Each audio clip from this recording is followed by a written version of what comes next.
Sir lay off का बरं होत आहे?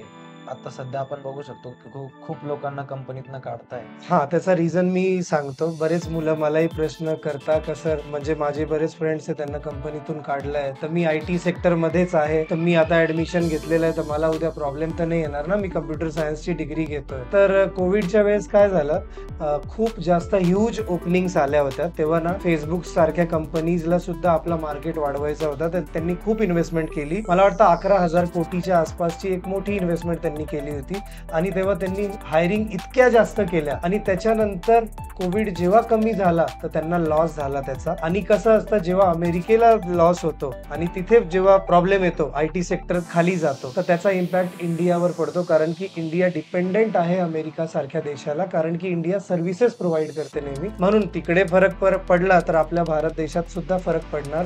म्हणून काय केलं गेलं, असे विद्यार्थी होते जे डायरेक्टली जॉबला लागले, त्यांना काहीच येत नव्हतं कोडिंगचं, मेकॅनिकल वाले, सिव्हिल वाले, बीए वाले सुद्धा प्लेस झाले कितीतरी मुलं. तर आता काय झालं, ज्यांच्याकडे स्किल नाहीये मग कंपनीजनी ठरवलं त्या लोकांना आपण काढू.